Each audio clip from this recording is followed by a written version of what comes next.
हाँ, नमस्कार मित्रों। आज हम समास पढ़ेंगे और इसके पहले मैं आप सभी का अपने YouTube चैनल पर आपका हार्दिक स्वागत करता हूं। मित्रों, हिंदी में समास एक ऐसा प्रकरण है, काफी विवादों में है। कई विद्वान इसमें अपने अपने अनुसार इसको पढ़ाते हैं और हमारा जो विद्यार्थी है वो भ्रमित है कि क्या सही माने और क्या गलत माने। मित्रों, मैं कोशिश करूंगा कि आपको कहीं पर भी भ्रमित नहीं होने दूंगा, बिल्कुल सटीक और विश्वसनीय जानकारी आपको उपलब्ध करवाऊंगा। तो ध्यान देना, समास क्या है। समास को पढ़ने से पहले एक बात तो हमें ध्यान से सुन लेनी चाहिए, वो ये है कि समास रटने पर नहीं चलता है। एक ही प्रकार का शब्द के अलग अलग समास विग्रह हो सकते हैं। खैर, ये सारी बातें मैं आगे प्रकरण में बताऊंगा। एक बात और बता दूं मैं आपको, यदि आपने समास की मैं जितनी वीडियो बनाता हूं, यदि पूरी वीडियो नहीं देखी, हो सकता है कि आपका प्रश्न गलत हो जाए। कुछ बातें समास में ऐसी है, जैसे जैसे हमारे समास के अन्य भेद हम पढ़ेंगे, कुछ आगे की बातें पीछे क्लियर होगी, कुछ पीछे की बातें पहले ही क्लियर हो जाएगी। तो ये सारी बातें जो क्या है, पूरे प्रकरण को, चाहे समास की हमारी 6 वीडियो बने, 8 वीडियो बने, किंतु वीडियो पूरी देखनी है, अन्यथा नहीं देखें आप। ठीक है, तो ध्यान देना। समास, समास का शाब्दिक अर्थ क्या होता है? समास का शाब्दिक अर्थ देखिए आप, इसका जब हम शब्द का जब हम विच्छेद करते हैं, विग्रह करते हैं, तो सम प्लस आस होता है। पहली बात तो ये कि ये संधि नहीं है, संयोग है। समास शब्द का कोई संधि विच्छेद नहीं है। ये सम उपसर्ग हलंत वाला और आस शब्द में जुड़कर बना है समास। तो वर्ण सीधे ही समाहित हो जाता है तो उसे संयोग कहते हैं, न कि संधि। अब ध्यान देना, सम का मतलब होता है यहाँ पर सम्यक रूप से। सम्यक शब्द का अर्थ ठीक ठीक तरीके से, है ना, उचित तरीके से।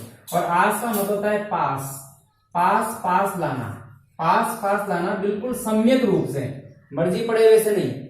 जिस प्रकार से शब्द पास पास आ सकता है, शब्द को पास पास लाना। मित्रों, संधि में तो वर्णों का मेल होता है, किंतु समास में शब्दों का मेल होता है। दो शब्दों के बीच की विभक्ति चिन्हों को हटाकर सम्यक रूप से पास पास लाना ही समास कहलाता है। और समास का जो विलोम होता है मित्रों, वो होता है व्यास। व्यास का संधि विच्छेद होता है वी प्लस आस। आस का मतलब बताया मैंने आपको पास, और पास के विपरीत, वी का अर्थ विपरीत, और पास के विपरीत क्या होता है मित्रों? दूर। ध्यान देना, व्यास शब्द का अर्थ होता है दूरी या दूर। तो समास का विलोम क्या हुआ? व्यास। समास का शाब्दिक अर्थ क्या होता है? सम प्लस आस, अर्थात सम्यक रूप से पास पास लाना। किसको पास पास लाना? दो शब्दों को। ध्यान देना, दो शब्दों को पास पास लाना ही समास है, किंतु ये पूरी परिभाषा नहीं है। दो शब्दों के बीच के विभक्ति चिन्हों का या अन्य शब्दों का लोप करके उन्हें बिल्कुल पास पास ले आना ही समास कहलाता है। और समास करने की यह प्रक्रिया समासीकरण कहलाती है।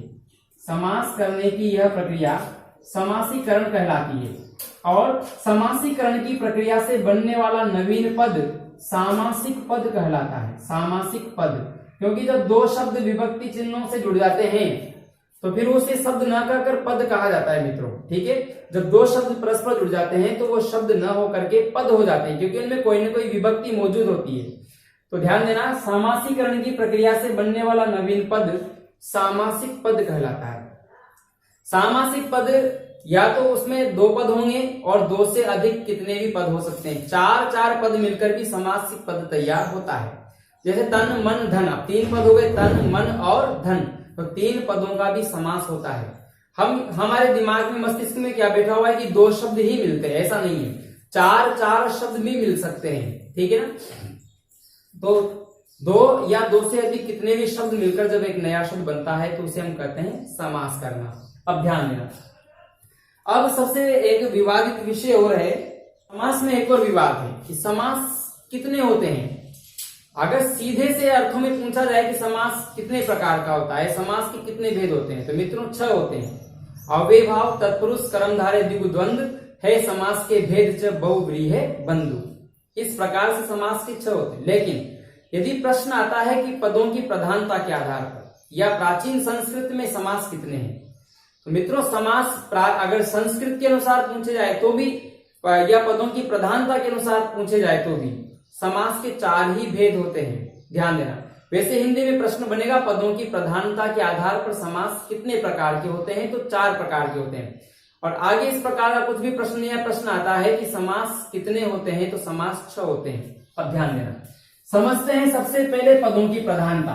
सबसे पहले समास पढ़ने से पहले हम पढ़ते हैं पदों की प्रधानता क्या होती है। ध्यान देना, क्योंकि ये बार बार ये शब्द आएगा, पहला पद प्रधान, दूसरा पद प्रधान, तीसरा पद प्रधान। तो पदों की प्रधानता क्या होती है मित्रों, कि उस पूरे शब्द में अर्थ किस पद पर टिका हुआ है। क्या दोनों ही पद पर टिका हुआ है? जैसे मान लीजिए मैं रात दिन मेहनत करता हूं, रात दिन मेहनत करता हूं, इसका मतलब मेहनत क्या रात में ही करता हूं, क्या दिन में ही करता हूं, या रात में भी करता हूं, या दिन में भी करता हूं। तो मित्रों रात दिन मेहनत का मतलब रात में भी मेहनत करता हूं, दिन में भी मेहनत करता हूं। करने का मतलब जितना समय सोने के बाद बचता है पूरे समय मेहनत करता हूं। ठीक है, तो दोनों ही पद प्रधान हैं। ठीक है, अगर मैं कहूं कि मैं प्रतिदिन घूमने जाता हूं, प्रतिदिन, तो बताइए यह दिन पर अर्थ निर्भर कर रहा है या प्रति पर? प्रति पर अर्थ निर्भर कर रहा है। प्रति आगे लगने का मतलब होता है हर दिन घूमने जाता हूं, अर्थ निर्भर करता है प्रति पर। ठीक है, जैसे ध्यान देना, राजकन्या घूमने जा रही है। बताओ, घूमने राजा जा रहा है, कन्या जा रही है? अरे कन्या घूमने जा रही है, राजकन्या घूमने जा रही है। अब कौन सा पद प्रधान हुआ? घूमने राजा जा रहा है, कन्या जा रही है? घूमने तो कन्या जा रही है, राजा की तो है वो केवल, ये विशेषण के रूप में एक तरीके से आगे लगाया हुआ है, या संबंध कारक है, बस केवल केवल राजा की कन्या है, पर प्रधान कौन है? कन्या प्रधान है मित्रों। अगर मैं कहूं तन मन धन, तो तन मन और धन तीनों ही शब्द प्रधान हुए ना, तीनों ही प्रधान हुए। ठीक है, बताओ, एक शब्द लिखा मैंने मालगाड़ी, तो माल ढोने वाली है जो गाड़ी। अब ध्यान देना, माल ढोने के लिए गाड़ी, तो इसमें जो है गाड़ी प्रधान है, गाड़ी प्रधान है। मुख्य रूप तो गाड़ी है, माल गाड़ी आ रही है, तो माल आ रहा है, गाड़ी आ रही है। अरे गाड़ी में माल आ रहा है किंतु गाड़ी आ रही है, तो मुख्य रूप से क्या आ रही है? गाड़ी आ रही है। अब वो अलग ये बात है कि उसको यात्री वाली है या माल ढोने वाली है। ठीक है, तो ध्यान देना, इसमें दूसरा पद प्रधान है गाड़ी। हमें पदों की प्रधानता समझनी है। राजपुत्र खाना खा रहा है, बताओ, राजा खाना खा रहा है, पुत्र खाना खा रहा है? पुत्र खाना खा रहा है, तो पुत्र प्रधान हुआ। तो इस प्रकार से हमें समझना चाहिए, समझना पड़ेगा। तो अब जैसे मैं बताऊंगा आपको कि इसमें उत्तर पद प्रधान होता है, इसमें पूर्व पद, पूर्व यानी पहला, और उत्तर यानी बाद वाला, क्योंकि ऐसे शब्दों को बीच बीच में प्रयोग करेंगे। उत्तर पद प्रधान है, पूर्व पद प्रधान है, दोनों पद प्रधान है, दोनों अप्रधान है, तीसरा अर्थ निकलता है। जैसे मान लीजिए दशानन, दशानन राम ने दशानन का वध किया। बताओ, 10 है आनंद जिसके, वह अर्थात रावण, तो 10 आनंद का वध किया, या दशानन किसी दशानन 10 आनंद का थोड़ी वध किया। अरे 10 है आनंद जिसके, अब दशानन का इसका मतलब उसके 10 मुख नहीं थे मित्रों। 10 मुख के बराबर एक मुख में क्षमता होना, 10 मस्तिष्क के बराबर एक मस्तिष्क में क्षमता होना, यह है दशानन का। तो 10 आनंद का वध थोड़ी किया है, 10 आनंद का वध नहीं किया, अभी तो रावण का वध किया है। तो दोनों पद अप्रधान है, न तो 10 प्रधान न आनंद प्रधान, अभी तो ये दोनों अप्रधान है, बस ये दोनों गौण है। इनके माध्यम से हम तीसरे अर्थ पर पहुंचे, तो प्रधान तो वह है जिस पर हम पहुंचे, ये तो केवल एक उस शब्द तक पहुंचाने के लिए माध्यम बने हैं, तो ये गौण कहलाएंगे, और रावण शब्द जो है प्रधान कहलाएगा। समझ में आ रही बात आप? अब ध्यान देना, मैंने एक बात कही थी आपसे कि समास को रटने से समास नहीं चलता है। जैसे मान लीजिए मैंने यहां पर 4 शब्द लिखे, एक तो लिखा मैंने रेलगाड़ी, एक लिखा मैंने बैलगाड़ी, एक लिखा मैंने मालगाड़ी। ठीक है, कितनी गाड़ियां हैं? 3 गाड़ियां हैं, लेकिन तीनों का विग्रह अलग अलग है। मैंने कहा ना आपसे कि रटने पर समास नहीं चलेगा, समास समझने पर चलेगा। ठीक है, मैंने यहां पर लिखा देशभक्ति, एक लिखा मैंने स्वामी भक्ति, स्वामी भक्ति, दोनों शब्द एक जैसे हैं लेकिन दोनों का विग्रह अलग अलग होगा मित्रों। अब ध्यान दें,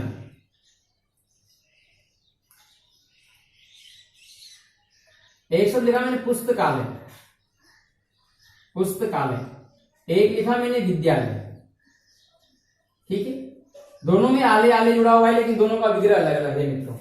आगे देखिए, कुछ एक शब्द और लेते हैं हम, काकबली, काक बलि, एक है नर बलि, एक है पशु बलि, एक है बलि पशु, बलि पशु, और एक है भूत बलि, भूत बलि। बड़ा आनंद आएगा मित्रों, समास का ऐसा प्रकरण है, खूब आनंद आने वाला है आपको। पूरे समास के इसको मैं बहुत अच्छे तरीके से आपको कंप्लीट कराने वाला हूं, और लगभग आपके सभी जो है समस्याओं का समाधान इस वीडियो में होने वाला है, या आने वाली हर वीडियो में। तो ध्यान देना, रेलगाड़ी मतलब रेल पर चलने वाली गाड़ी या रेल मार्ग पर चलने वाली गाड़ी। अब रेल का अर्थ यहाँ पर पटरियों से है मित्रों, है ना। रेल का अर्थ किससे है? पटरियों से है। तो रेल पर चलने वाली या पटरियों पर या रेल मार्ग पर चलने वाली है जो गाड़ी, इसका विग्रह इस प्रकार होगा, बैलगाड़ी। बताओ, अरे सीधा सा अर्थ है कि बैलों से चलने वाली है जो गाड़ी। तो हमें ये दिमाग लगाना पड़ेगा कि वो शब्द किस प्रकार से टूटना चाहिए, उस शब्द का विग्रह किस प्रकार से होना चाहिए। तो ये थोड़ा सा हमें हमारे मस्तिष्क से सोचना पड़ेगा, ये इसमें सोचने की आवश्यकता है समास में, समास विग्रह करने के लिए, है ना। मालगाड़ी, माल ढोने के लिए है जो गाड़ी, वो उसे कहते हैं मालगाड़ी। अरे हमने क्या किया है, शब्दों को मिलाया ही तो है, पर उसका अर्थ गायब किसे हो गया हमारे मस्तिष्क, क्योंकि हम सोचना ही नहीं चाहते। जब तक हम सोचेंगे नहीं तब तक हम हिंदी को समझ नहीं सकते, सोचना तो पड़ेगा। यही तो है रटने में और सोचने में। अब ध्यान देना, काक बलि, कौवे की बलि। बताओ भैया, कौवा कौन मार के खाता है? इतने मांसाहारी हो गए लेकिन शायद कौवा कोई नहीं खाता है, ध्यान रखना। काक बलि, काक के लिए बलि, ठीक है। नर बलि, हाँ नर की बलि दी जा सकती है, तो इसका विग्रह क्या होगा? नर की बलि। और पशु बलि मतलब पशु की बलि, तो इसमें संबंध तत्पुरुष समास है। और बलि पशु, अब ये संप्रदान तत्पुरुष हो जाएगा, बलि के लिए है जो पशु। देखो शब्द बदल गया। और भूत बलि, बहुत से इसका अर्थ कर देते भूत की बलि, सोचते नहीं भूत पकड़ने में आ जाएगा क्या, जिसको पकड़ के उसकी बलि दे दोगे। अरे भूत के लिए बलि, ठीक है। कभी हम कहते हैं ना कि हम प्राचीन मान्यता है, किसी के भूत आ जाए तो मानता है कि नहीं मुझे उसकी बलि चाहिए तब छोड़ूंगा, तो भूत के लिए बलि, ठीक है। भूत के लिए बलि, बलि के लिए पशु, पशु की बलि, नर की बलि, काक के लिए बलि, ये विग्रह है मित्रों। अब ध्यान देना, देशभक्ति, देश के लिए भक्ति, क्योंकि देश कोई यहां पर एक व्यक्ति नहीं जिसकी भक्ति की जाए, ठीक है। देश एक अमूर्त शब्द है, यानी देश एक ऐसा शब्द है, काल्पनिक देश एक ऐसा शब्द है जिसको सुन करके हमें उस देश में भूभाग में रहने वाले समस्त व्यक्ति, वहां की वनस्पति, वहां का समस्त प्राणी जगत का योग देश है। हम कहते हैं कि भारत माता की जय। भारत की जय मतलब क्या? भारत के लोगों की जय, वहां के निवासियों की, वहां के समस्त प्राणी जगत की, वहां की संपूर्ण प्रकृति की जय। जब हम भारत माता की जय बोल रहे होते हैं तो कहीं ना कहीं हम स्वयं की जय बोल रहे होते हैं, क्योंकि भारत में हम भी है। अगर एक व्यक्ति विशेष होता तो उसकी तो फिर जैसे स्वामी भक्ति, तो स्वामी की भक्ति, क्योंकि यहाँ स्वामित्व है, यहाँ अधिकार है, एक व्यक्ति की बात हो रही है यहाँ पर, एक व्यक्ति की। या देश जो है एक अमूर्त शब्द माना जाएगा मित्रों, देश एक अमूर्त शब्द माना जाएगा, ठीक है। और स्वामी तो एक मूर्त शब्द है, एक व्यक्ति के लिए शब्द है। तो स्वामी की भक्ति और देश के लिए भक्ति, तो ध्यान देना। इसी प्रकार से पुस्तकालय, पुस्तकों का आलय, क्योंकि वहां पर पुस्तकें पहले ही रखी हुई है, ठीक है। जबकि विद्या एक अमूर्त शब्द है, विद्या का कोई रंग रूप स्वरूप नहीं होता, विद्या वहां से पहले बिछी हुई पड़ी हुई नहीं है जिसको हम गए उठा के ले आए। अरे हम किसके लिए जाते हैं स्कूल, विद्यालय हम किस लिए जाते हैं? विद्या ग्रहण करने के लिए जाते हैं ना। तो वो जो आलय बनाया, वो मंदिर बनाया, वो किसके लिए बनाया? विद्या ग्रहण करने के लिए बनाया है। और वहां पर उसके दरवाजे पर भी लिखा होता है ज्ञानार्थ प्रवेश, मतलब ज्ञान के लिए आइए, और सेवार्थ प्रस्थान, सेवा के लिए जाइए। तो विद्यालय किसके लिए है? विद्या ग्रहण करने के लिए है। तो विद्यालय का जो सही समास विग्रह होगा विद्या के लिए आलय। जबकि पुस्तकालय, पुस्तकालय वहां पुस्तकों का संग्रह पहले से है, पुस्तक एक मूर्त शब्द है। और जैसे कि हम कहते हैं ना कि माल गोदाम, तो वो जो गोदाम बनाया है वो किसके लिए बनाया है? माल भरने के लिए जो गोदाम बनाया है उसे कहेंगे माल गोदाम, ठीक है। तो इसी प्रकार से पुस्तकों का वहां संग्रह पहले से है, तो वहां पर सही विग्रह होगा उसका पुस्तकों का आलय। तो ध्यान देना, पुस्तकालय में संबंध तत्पुरुष होगा और विद्यालय में संप्रदान तत्पुरुष समास होगा। अब ये सब चीजें क्या होगा, जैसे जैसे हम पढ़ते जाएंगे आप काफी सारे शब्द जो है स्पष्ट होते हुए चले जाएंगे। अब ध्यान देना, अब हम देखते हैं पदों की प्रधानता के आधार पर समास। पदों की प्रधानता के आधार पर समास। पदों की प्रधानता के आधार पर समास हम पढ़ रहे हैं। पदों की प्रधानता के आधार पर समास। पदों की प्रधानता के आधार पर समास 4 प्रकार के होते हैं। पहला है अव्यय भाव, अव्यय भाव। दूसरा है तत्पुरुष, तत्पुरुष। और तीसरा है द्वंद्व समास, द्वंद्व। और चौथा है बहुव्रीहि समास, बहुव्रीहि समास। अब ध्यान देना, अव्यय भाव का पहला पद प्रधान होता है, इसे पूर्व पद बोलेंगे ना, पूर्व पद प्रधान होता है, पहला पद प्रधान होता है।